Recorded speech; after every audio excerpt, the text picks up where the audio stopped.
It's another Tuesday, and we are back at the FCADC studio, 1900, for another edition of Mike on the Mic. I'm Mike Ross, and I, along with our producer, David Mackley, a.k.a. Bosco, interview local movers, shakers, and policymakers about issues that matter to all of us, or at least most of us. Nothing is off limits. Nothing. Nothing, right? Nothing. Nothing. Nope. And today is going to be really an interesting conversation with my good friend, Dr. Francis Achampong. But before we get to the good doctor, and he's an academic doctor, he's not going to take your appendix out. I am pleased to announce that we have our sponsor for today's podcast is Bosco, who? Blue Ridge Risk Partners. And Bosco, when you think of insurance, who do you think of? I think of my good friend, Jeb Keller, who just had a birthday, by the way. Happy birthday, Jeb, at Blue Ridge Risk Partners. If you were going to buy insurance, would you buy it from Jeb? I probably would, yes. What do you mean, probably? Probably. He's our guy. Yes. So, from captive insurance and alternative risk solutions to your business, for your business, to health insurance for your family, Blue Ridge Risk Partners offers the product, expertise, and service of a top 10 insurance agency right here in Franklin County.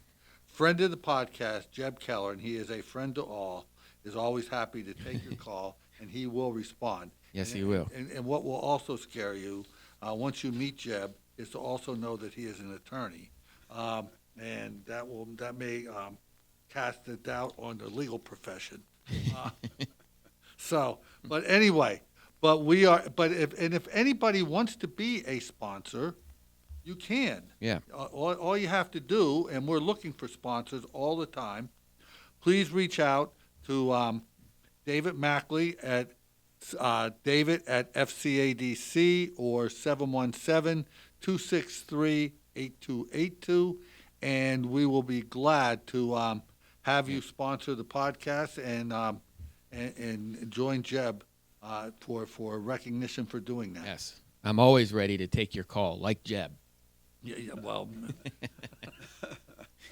So, anyway, but today we're going to be talking to Dr. Francis Achampong, who I've known for many years, and Francis has one of the most unique life stories, and which we're going to talk about.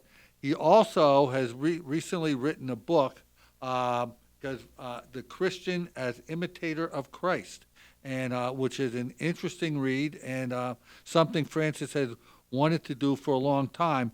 But for many of us, we knew Francis as the Chancellor at Penn State Mont Alto, and obviously Mont Alto has been in the news recently with the ill-advised decision of the university to end academic programming at the campus. But Francis, welcome. Thank you very much, Mike. And so you're now retired. You enjoying yes, retirement? I am enjoying retirement. Yes, as much as I can. So tell me, and we're gonna before we get into all the other stuff. Everybody I talk to who retires tells me they're busier in retirement than they were while they were working. Is that the case with you? Well, I have chosen to have projects that I'm working on, Right. But they're all books, but they involve a lot of work. So I'm not idle. Let's put it that way. No. I know you're not, and I know you've been working on your writing for a long time now. Yes. So but before we talk about the book, because as I mentioned, you have one of the most interesting life stories of anyone that I know. And let's talk about that right from the beginning. When and where were you born? Right. So first of all, thanks so much, Mike, for having me on your podcast. It's always a pleasure to talk to you. I've known you for a long time. Well, we've known each other. You are on my board. You are on my board, and yeah. Yes. And it's also great to see your sidekick, Yes. Dave Mackley, a.k.a. Bosco. Yes. I look forward to a fun, stimulating conversation, as always happens when I bump into you, Mike. I was born in 1955. You asked when and where I was born. So I was born in 1955 in a former British colony that used to be called the Gold Coast on the west coast of Africa, right next to the Ivory Coast. It became independent of Great Britain in 1957. Was the Gold Coast, just out of my own ignorance, but can you clarify, was the Gold Coast based on Because it had a lot of like gold. Okay, gold mines, okay. Right, so okay. the British had mines there that they were exploiting the gold. So they became independent in 1957, renamed the country Ghana. If you are into World Cup soccer, you probably know that Ghana usually fields a team that gives other teams fits. Yes. So that is where I was born. What's the significance of Ghana? So it still has quite a bit of gold. Okay, but I mean, the name itself. Oh, the name itself. Yeah. It used to be an ancient African empire. Okay. So they kind of renamed it after that. Okay. Yeah, Okay. to kind of recapture some of the history of the continent. Okay. Yeah. Oh, that's interesting. They also produce a lot of cocoa, by the way. So if you're eating chocolate, you're probably eating I think they have that referenced at the Chocolate Museum in Hershey, Hershey, yeah. the Chocolate Yeah, World. you're probably eating cocoa from Ghana. Mm-hmm. Yes. All right. Okay, so you're born in Ghana in 1955, or in the Gold Coast in 1955.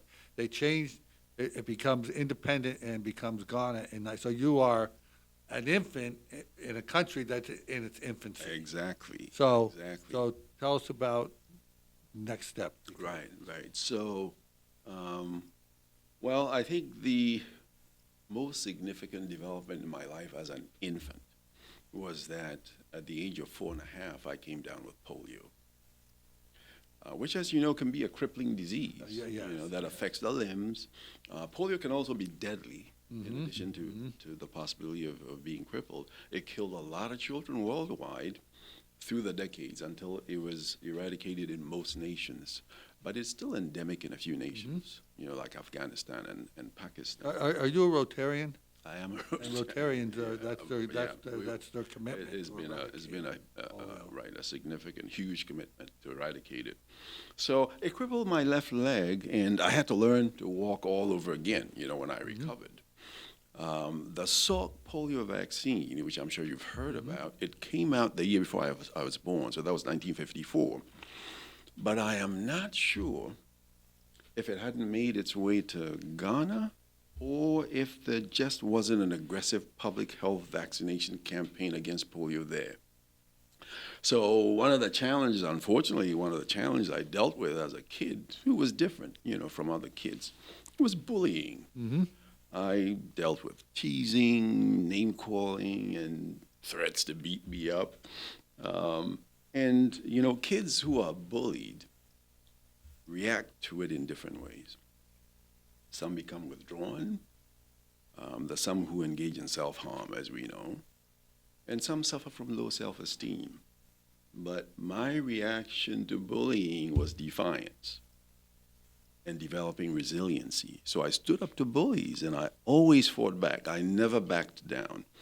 And, that quality of resilience and dealing with adversity has stood me in good stead, especially as a university administrator. You mentioned that I've spent all my time in academia dealing with multiple stakeholders, not all of whom, frankly, were always gracious and welcoming.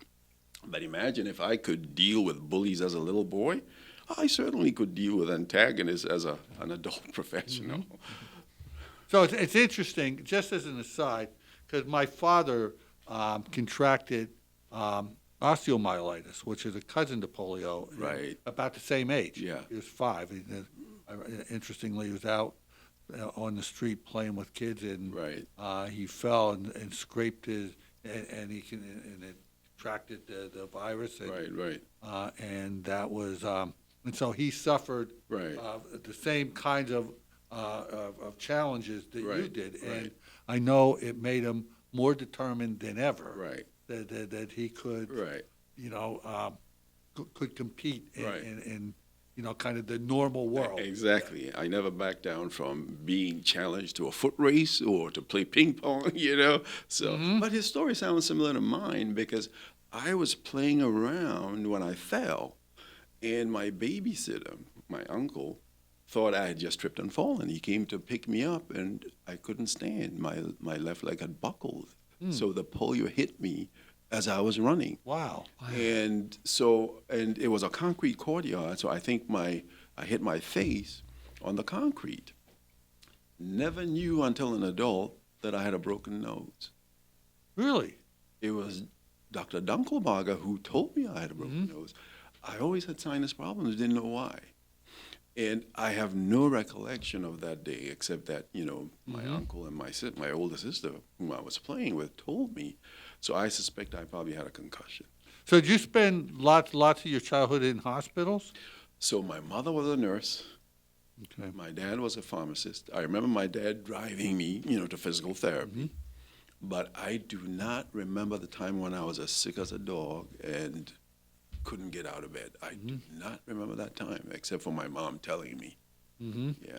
No, because I again, to share, because my father would have gone through this 20 years before you did. Right. And he grew up in State College, interestingly. Right. And State College did not have a hospital at that point, so he Right. ended up being in Altoona and Right. in Pittsburgh at times. But I'm going to tell you a quick story here. So at one point, my grandmother could only go to Altoona like once a week. And she went, and every time she just assumed that when she got there, they were going to tell him, That he had- and the doctor said, "Where there's life, there's hope," and obviously that was a message that she held near and dear.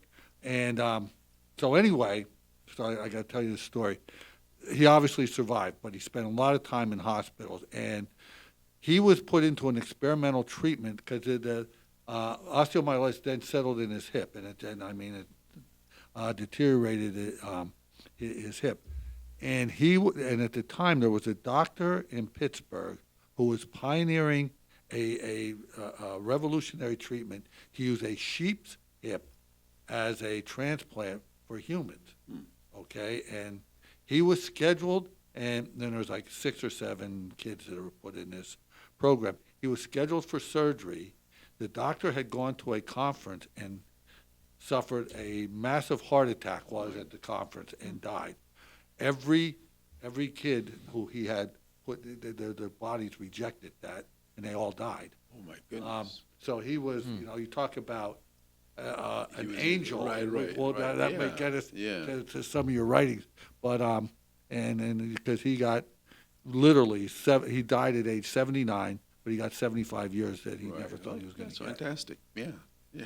So anyway, that's a human interest story I know, for today. But I yes. mean, I think it's I know. I can relate along. to it. Yeah, I mean, absolutely, yes. Yeah. So, Absolutely. so anyway, so I interrupted you. No, yeah. Because so you're racing kids who are having why kids can be cruel.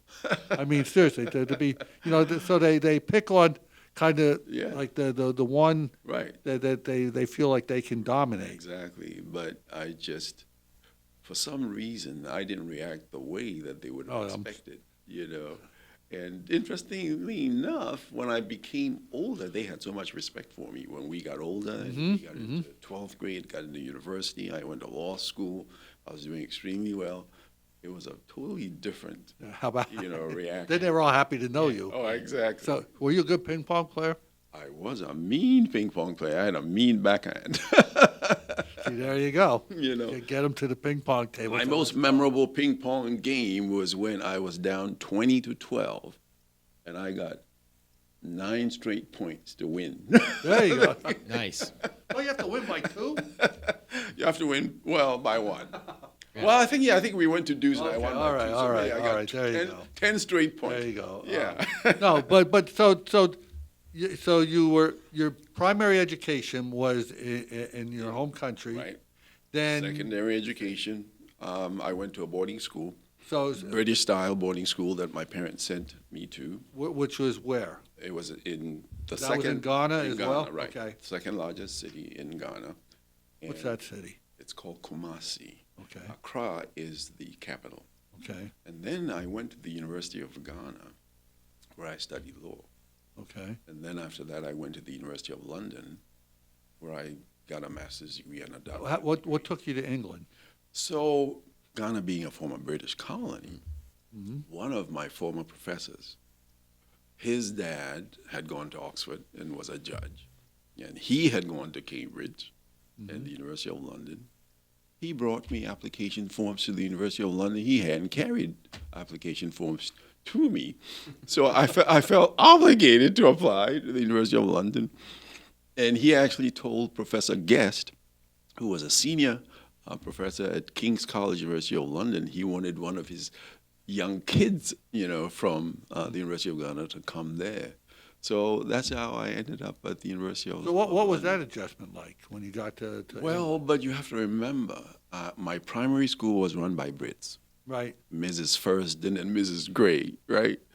And Prempeh College, the high school that I went to, had a founding British headmaster, British teacher. So I was very much used to being around Brits. So when I went to London, it really wasn't that much But of I an mean, adjustment. but now you're in the mother country though. Right. The Right. were you treated because you're Well, coming from a right, predominantly African Right, country, right. Not predominantly, it is an African Right, country, yeah. to a country Right. that where you would be a minority. Minority, right. So- But the so any classroom adjustment was there? different. Okay. Maybe if I had come to work, the workplace would have been different. But the classroom, London attracts students from all over the world. I had students, classmates from America, from Canada, from South Africa, New Zealand, Australia. And so it was very diverse from all the African countries. And the single most important thing was whether you were one of the smart cookies in class. So highly competitive. Very competitive. And I remember one class, Law of Treaties. I took a class as an elective at Law of Treaties. We had a professor, Dr. Plender, who had 2 PhDs, And anyway, you had to do a presentation in the class. So I'll tell you this funny story. So one of my classmates who was from the States was doing a presentation. And during his presentation, he said, irregardless, and Professor Plender said, stop right there. In this class, it shall be regardless. I didn't go to those schools. Yeah. So anyway, I had a very wonderful time. What was your major? So I was a law student doing Right. a master's in law, specializing mostly. Did you what at that point? Insurance law. What was your expectation? You're going become there- a professor one day. that was your goal. Right, You wanted to make be a it- professor. Right. I had an uncle who was a law professor who had come to Yale and then the University of London. He had done a master's of law at Yale, PhD, University of London. He had actually taught me, so I kind of wanted to be like him. Okay. And he encouraged me. So I came to the University of London, did mostly insurance law, believe it or not, when I first started teaching at Howard University in Washington, D.C. I taught property casualty insurance, principles of insurance, risk management insurance. So I thought it was interesting that your sponsor. Did you teach Kamala Harris? No, but she was there while I was there. Oh, was she? Yeah. Okay. So I thought it was interesting that one of your sponsors, is Right. an insurance Yeah. broker because I know all about that business. So you never wanted to be an agent, though. No, but I tell you what, I did take an exam and get a license as an agent Oh, did you? because some folks wanted me to do some work with them at a business called Primerica, but I really didn't use it.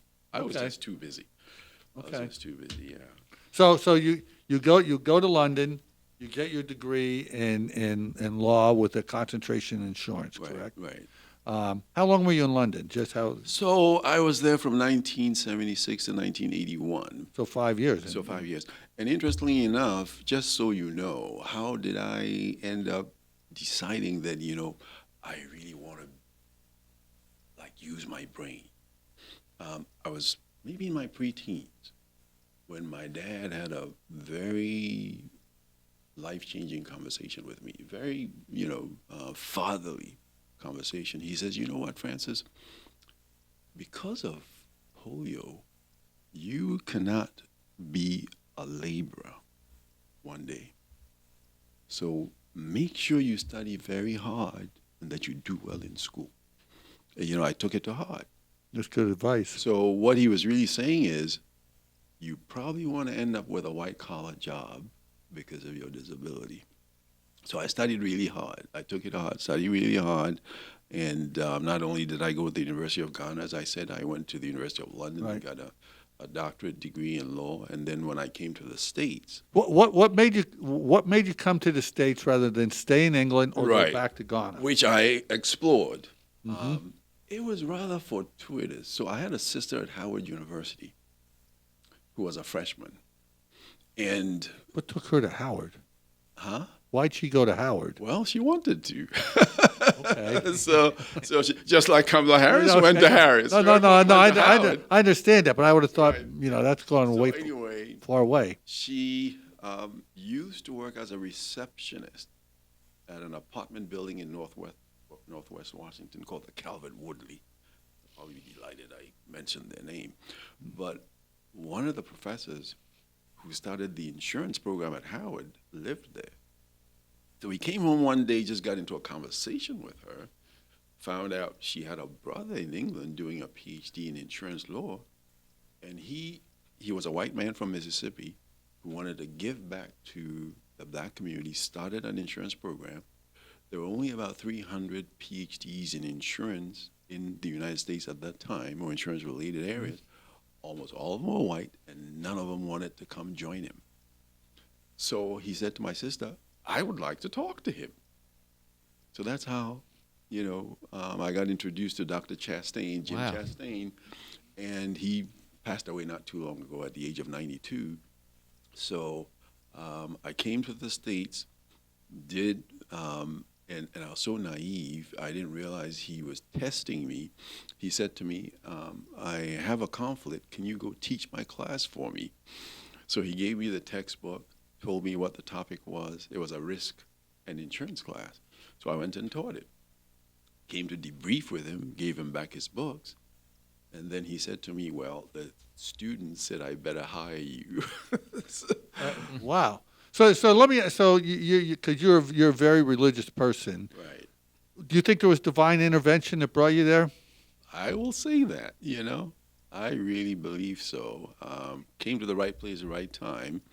And I believe it's the same way with my coming here, because when I decided, after I'd been, a professor, I've been a department head and a dean, I decided it was time for change. Mm-hmm. So in 2001, I started interviewing, had interviews in Florida, didn't get an offer. 2002, I had 3 offers, including Mont Alto. And you would probably wonder, why in the world did you pick Mont Alto when you had 3 offers, Where were the other 2? So one was in Wilkes-Barre, and one was I could see why you picked Mont Alto over that. and one was in Norfolk, Virginia. Okay. Well, Also, I can see why you picked Right, Alto. but you know what? I agree. Mont Alto reminded me of my boarding school. The trees, the environment, not the buildings, but just the But they're just a atmosphere, right? beautiful right, location, right. isn't it? And I had 2 kids when we came. One was 1 year old, one was 3, and one was in the womb. And I thought to myself, Mont Alto is an hour and a half from D.C., Baltimore. They love to go to the zoo. Mm-hmm. So the Catoctin Zoo became like, Right. Okay. Yeah. So I said this would be a good place, for me to come, and it has. What was there a reason? So you were before you came into to Mont Alto into Penn State. Where were you teaching?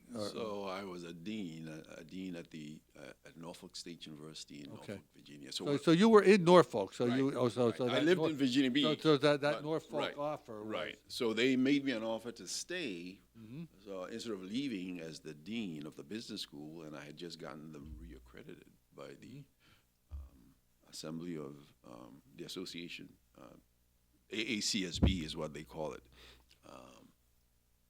American Assembly of Collegiate Schools of Business International.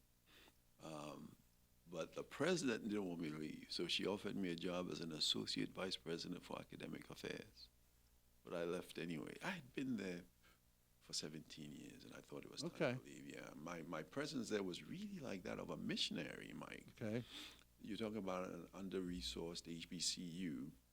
I left Howard to come there to help them get the business school accredited, and we got it accredited, contrary to what many people thought.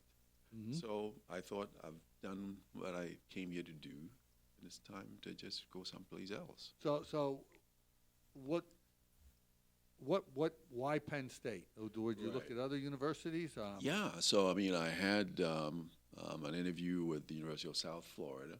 Okay, that's Tampa, right? Right, and I also had an interview with Florida A&M University. But I think I'm glad I didn't end up in Florida, to tell you the truth. I think I came to the right place. You know, your predecessor, Right. Dave Nagy, who's He's one of the he's good living guys, in Florida now. and his daughter went to Florida A&M, I think. Yeah. So I actually. She performed with. She's like in George Clinton. Right. Yeah. Yeah. I remember him saying that. Right. So I actually saw Dave, because I'm spending winters in Florida. So we met up in Gold Coast at a Portuguese restaurant, and we had lunch. So that was fantastic. By the way, he's turning 80. He's a good guy. Yeah, Just a he's good turning guy. 80. So, but he was here when you came to Mont, Alto, correct? Right. So he was the chancellor at that time. They call it the CEO, the campus right. executive officer, right? So I became the chief academic officer and worked with him. And then, after 8 years in that job, the university asked me to go to Fayette Okay. to Over serve Uniontown. to serve as interim chancellor and then as chancellor. So that's where I was. Did you like Fayette? I loved Fayette, and they loved me. What was the attraction of Fayette? Well, I mean, the university asked me if I was willing to go there because the chancellor there suddenly died of colon cancer. Oh my! And they called me the same day he died. And I don't know whether you ever met Dr. Romano. Not that I recall. But I asked him, well, when do you want an answer? He said, today. Oh, there you go. And the what day- was he going to do if you said no? I know. And the day he called me was my youngest daughter's 7th birthday. So it was March 9th. So I said, sure, after I talked to my wife about it. By the So, way, how'd your wife adapt to moving from Norfolk? To, from here. North to here, they adapted well. Okay. Yeah, so we lived in Waynesboro for a little bit. Yeah. And before we bought a place. Yeah, because I wanted to explore first. Yeah. So, I think it all worked out. Oh yeah. Yeah. So on her 7th birthday, you're taking the job at Fayette At County. in Fayette County in Uniontown. So I had a place there. And of course, we have meetings at University Park constantly. So I did that triangular travel thing. So every 2 weeks, I'd be in State College. Every 2 weeks, I'd come home and then go back to Fayette. If I had to take donors to a football game, sometimes I would ask. Dr. Nagy brought my son up once, because he started to get into football games. He was 9. But when Dr. Nagy, Dr. Nagy used to invite me to football games, Right. More so than you. yeah, but at that time I didn't have power of patronage Oh no, there you go. because I was the chief academic officer. But anyway, when I became chancellor, I think didn't we ever invite you to a game? We did not. I don't know. Yeah, you did. You got So- tickets anyway. So anyway, Well, and the first time I went with Dave Nagy, I'm thinking, okay, this is going to be great. We're like in the end zone or something. It's like, how you can't get better tickets than this? well, actually, I always took people. Guess what? Into the president's suite. Right. Were you ever in the president's suite? I was. Well, that was because of me then. So anyway, when Dr. Nagy was retiring, my 7-year-old was now 10, and she had started crying about me coming back home. Started writing me letters about coming back home. So I decided to apply for the position, and the university offered me the job. So I came back. Were you a little surprised? Is that normal within the system that you can Not move from really. Because I can say, Right. it seemed to me that you're pretty well established in Not- Fayette, and if they wanted you Right. in Fayette, Right. we'd like to keep you. in Fayette. Right. I'm sure they would have loved to keep me at Fayette, but I wanted to get closer to home. I can understand that. And John Romano had become the vice president for Commonwealth Campuses. So he actually said if I was even willing to go to York, that was a possibility, but I wanted to come home. You know, York is still an hour and a half away. So in your tenure, cause I said the big thing, I don't want to get your book. Right. But before we do, in your tenure at Mont Alto, what do you think, what are your greatest accomplishments? Right. Well, so first I was the chief academic officer, right? And then I became the chancellor. I think my greatest accomplishment, obviously, I think I had several. No. Many No, you did. Many And accomplishments. Lots of graduates from Mont Alto. Right. But I think for me, one of the most meaningful was seeing to it that students were getting a world-class education and getting it on a small and nurturing campus. I remember Cheers where they had that song, everybody likes to go where everybody. We knew every student's name, to tell you the truth. So, we supported them tremendously. So we gave them a transformative education. And you might not know, Penn State Mont Alto has over 15,000 alumni. So, That's right. So we've had a tremendous impact, on many lives. I always told parents and students, prospective students who were exploring the campus, that if they came to Penn State Mont Alto, we would do better than Allstate. Allstate says you'll be in good hands. I told them you'd be in excellent hands. So I mean, Insurance background, pay. good point. So, I mean, what were there certain programs that you introduced while you were there that you think that Right. were difference makers? Like, I know there was. I think one of the great accomplishments was the Allied Health Building Right. being completed. Being built. So, and we wanted to really build out the allied health portfolio. Right. My vision was that we would become an allied health hub. So it wouldn't just be nursing and physical therapy and occupational therapy. You have health policy and administration, which is on the administrative side, and then you'd have biobehavioral health. You probably remember that we did talk about even, medical lab technology. So we talked about that. So that was something that I was really hoping. And then we actually, before I retired, were planning on bringing on a master's degree in occupational therapy. So obviously all of that is now moot. But I think another great accomplishment was I got to hire and mentor a lot of people. On my No, you did. No, I think you had a number of accomplishments. I think the expansion of the Allied Health Program. I think the introduction of supply chain management. Right. All of which address the need here. Right. The forestry program has always been a staple Right. of the campus. But I think that under your leadership, I think that the campus got built out in a way that really was designed and has met the needs of the economic needs Right, of right. the community. And we became very community minded. I mean, not only did I serve on boards like Right. South Central Workforce Investment Board or Waynesboro Hospital or even the Montessori Academy for a while, but I encouraged my leadership team to do the same. So they were like on Waynesboro Chamber, they were on other places, like the United Way. And you remember the launch box. Right. I mean, which I ran for like 3 years. That's a good reminder. Right. The guy running the launch box out of York, I need to get back. Right. So, and it was a free service to help people who had an idea for a business to actually get it started. And you probably remember that it would culminate in the annual Lion Tank Yep. No, competition. which was great. No, I think that I think that under your leadership there were numerous accomplishments out at Mont Alto, but Penn State. But one of the things that has intrigued, because I want to get to your book now, because I know you talked to me prior to leaving that you've been working, and that was really one of your life's goals. Right. To kind of memorialize your thoughts on Right. religion and so on. So tell me, you retired in 2023, correct? 24. Or it was 2024.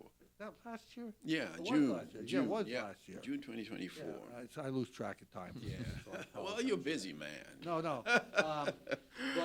But so you retired, and one of the things you immediately did was concentrate on your writing, and you've gotten published a book, and I'm going to put this up there. Do I do it this way? Yeah. It's The Christian as Imitator of Christ, and it's a very, very complex, but you deal with essentially the evolution of Christianity. Mm-hmm. And so tell us about what inspired you to write the book and what's the takeaway from it. Right. So, well, as you said, my faith is at the core of who I am. I've been a born-again Christian since I was 17. So that was like, 11th grade? Mm-hmm. And I became a serious student of the Bible and started to teach adult Bible classes in 1988. So Had you ever thought about divinity school? Not really. People have been trying to talk me into it, and I've been resisting. But so I taught adult Bible classes, including senior citizens classes, for like 3 decades. And I took teaching the Bible very seriously, just like I took teaching my college classes seriously. I mean, I spent time researching and preparing, using things like teachers' manuals and commentaries and Bible dictionaries and things like that. So I became troubled by how people who profess to be Christians, many of whom belong to churches all over, were center stage in the culture wars and embroiled in the heated rhetoric around many issues, including race, treatment of the poor. And so I reflected on all of that and remembered how the Bible says Jesus was rich, but he became poor to save humanity. I remembered how he established his headquarters in a place called Galilee. Mm-hmm. Galilee was actually called Galilee of the Gentiles. And that was because it was a place of great diversity. And I'm not going to get into the history of some trade that happened between King Hiram of Tyre and King Solomon. In exchange for timber for the palace and the temple, he gave Hiram some land, some territory. So it's a very diverse place. The Bible records that the body of Christ is very diverse.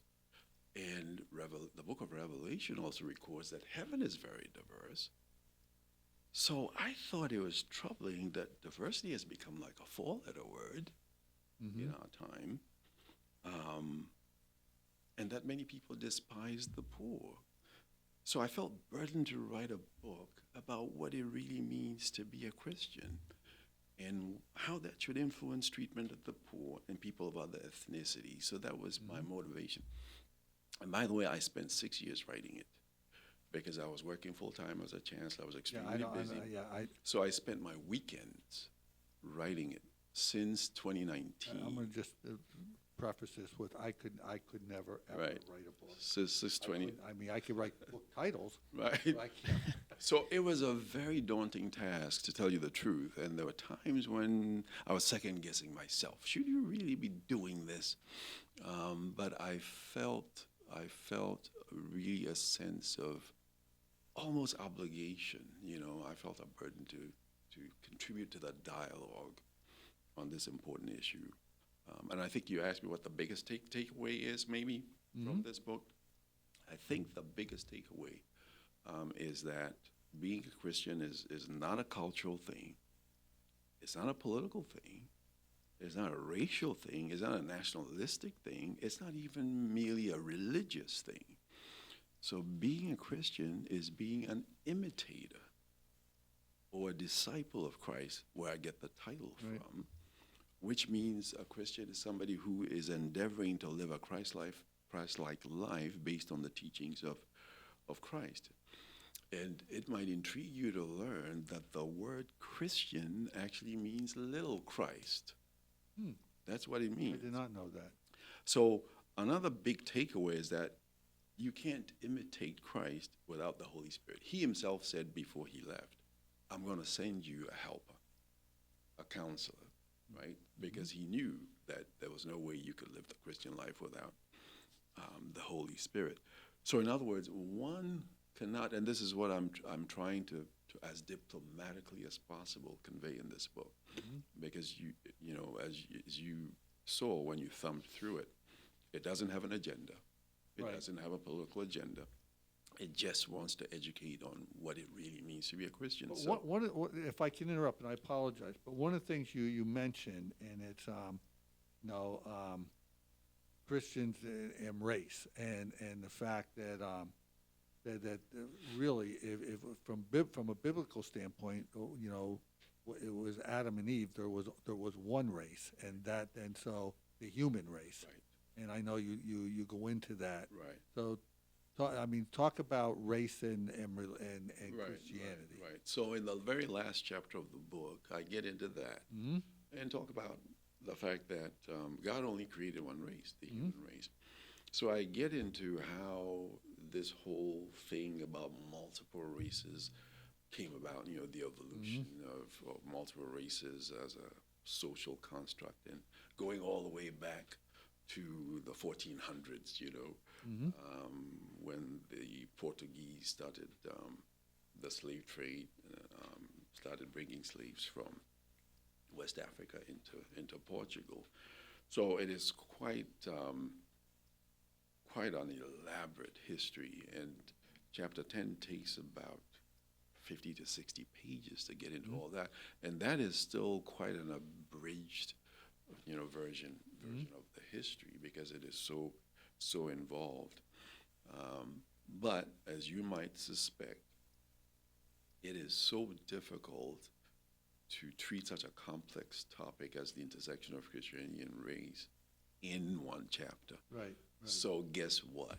I am working on a book that explores just that subject as an entire book, is to dig deeper into this subject. So my next book is going to deal exclusively with the intersection of race and Christianity, so I can talk more about it and look at how it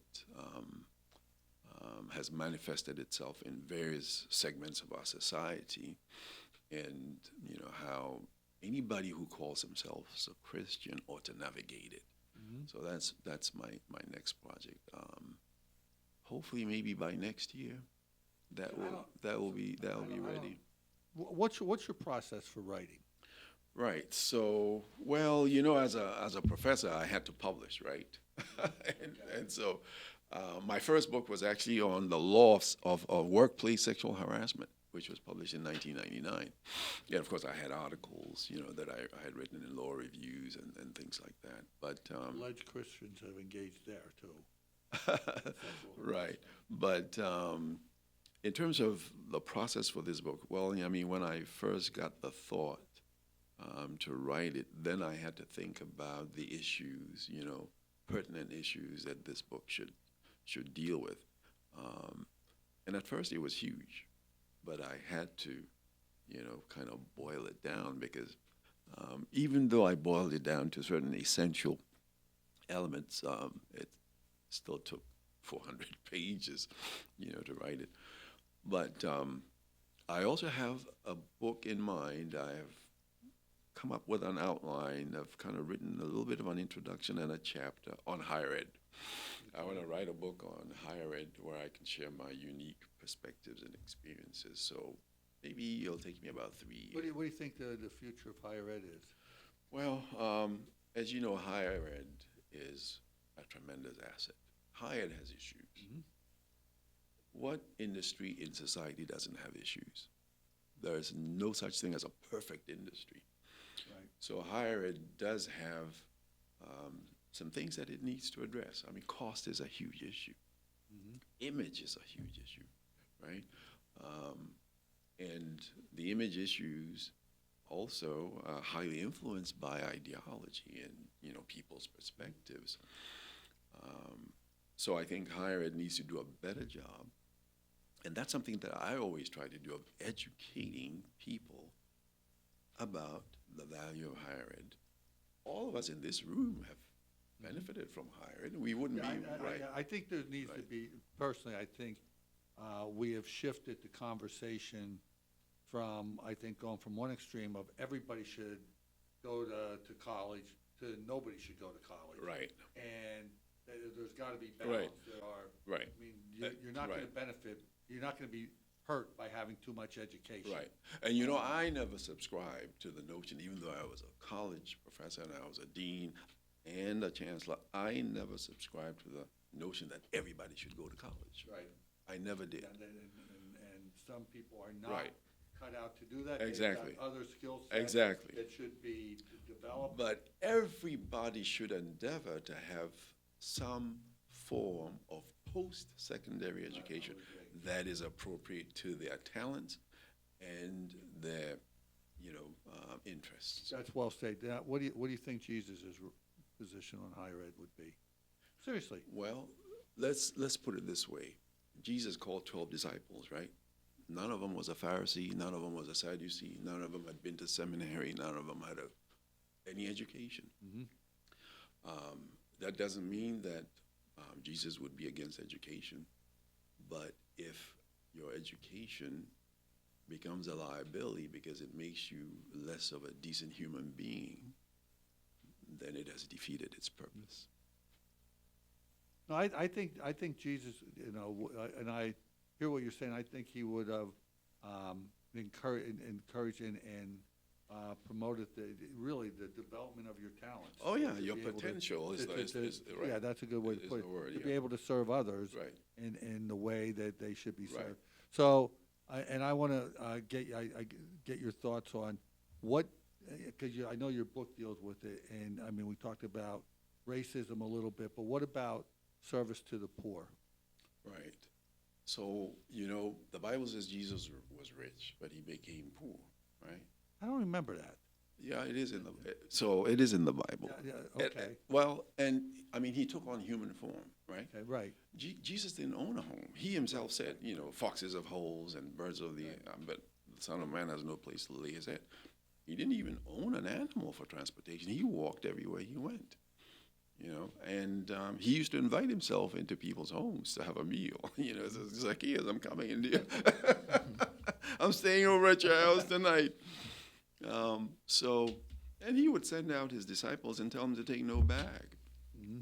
He says the laborer deserves his wages. So as you preach the gospel, people should be willing to take care of you. Mm-hmm. If you go into a place and they give you a place to stay there and eat whatever they give you. So Jesus was poor, and he didn't leave any property when he died,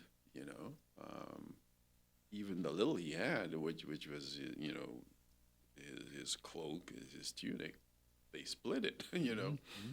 when he died. The Bible has lots of passages about how God cares for the poor. And to the point that the Bible says not to withhold a person's wages from them, but to let them have their wages the same day. And Might want to talk to Congress about that. right. And even when somebody used their coat as collateral, the creditor was to give the coat back to them during the evening so they could sleep in it and not be cold, and then return it in the morning. So I talk about a lot of these passages, and God actually kind of despises those who despise the poor.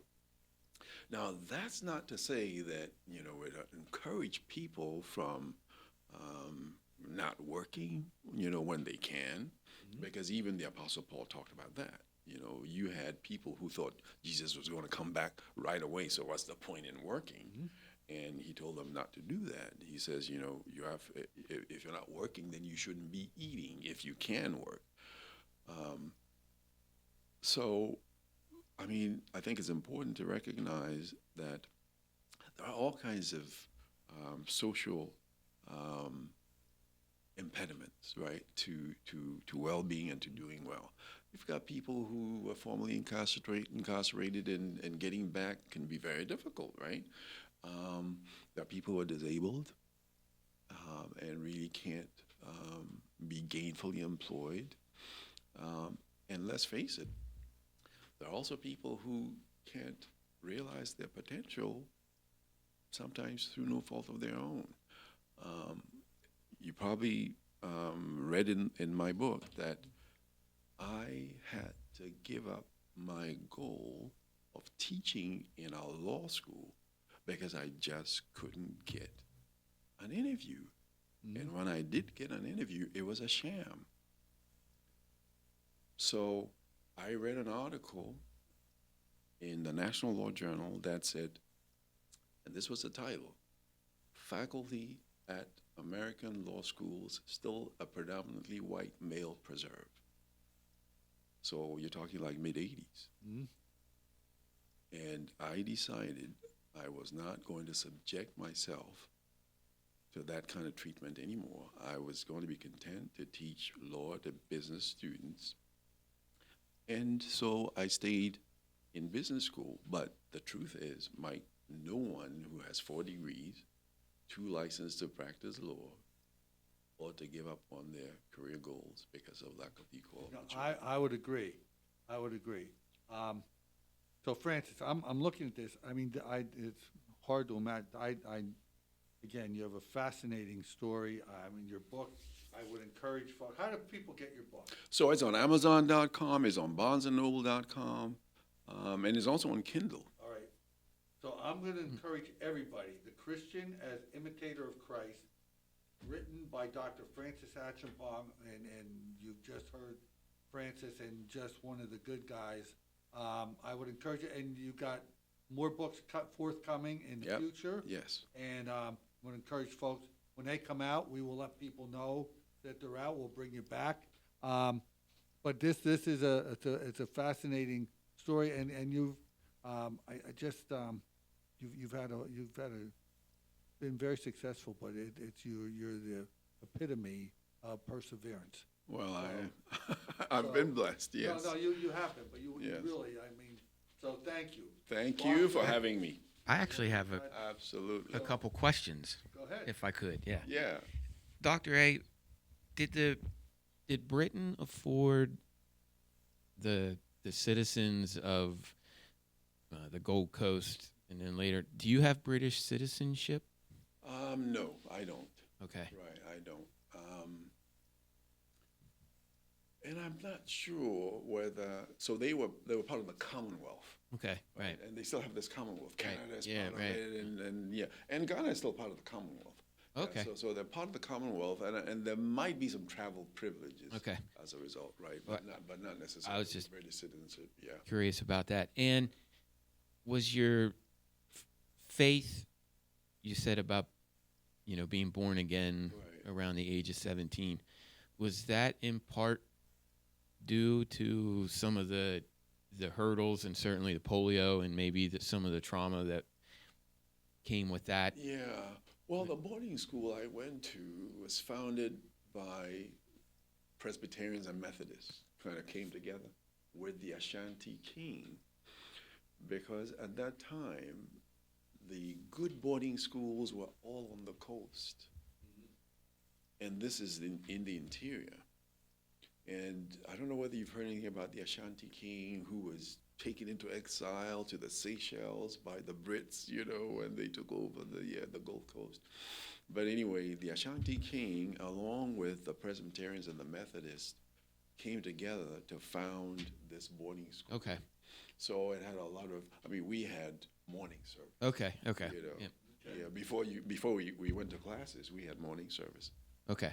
Yeah, in the assembly hall. Okay. Yeah. Great. And we used the Methodist hymn book. Along the lines of being a Commonwealth nation, does Ghana have essentially the rule of law founded essentially in the British system? Exactly. So when I came to the United States, I had been trained in the the Anglo system.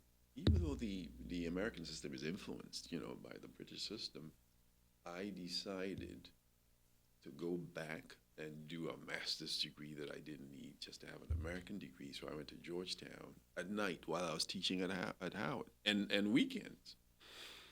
Classes were from 7:55 to 9:55 p.m. And on Saturdays, classes were from 9 to 11, something like that. So I did that, and then I took a bar review class. Took the New York bar because a school that I will not name in New York had offered me an interview, and they said, you know, if we did hire you, we would want you to have the New York bar. So I registered for the New York bar, and you know, it's one of the most difficult bars in the country. Passed it the first time, and guess what? They did not give me the job.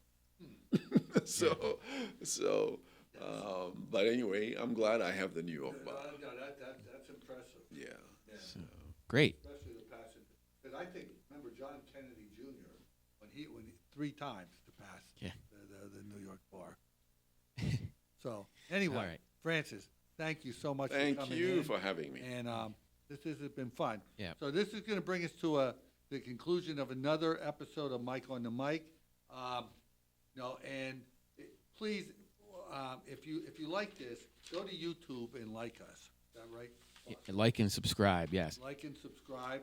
And again, if you want to be a sponsor, and we're looking for sponsors, and we're going to have many, we've had lots of interesting guests, including Dr. A today, we have more planned going forward so that you're informed about what's going on. But if you're interested in being a sponsor, please contact Bosco at david@fcadc.com or 717-263-8282, and we will see you the next time. All right, thank you. Thank you.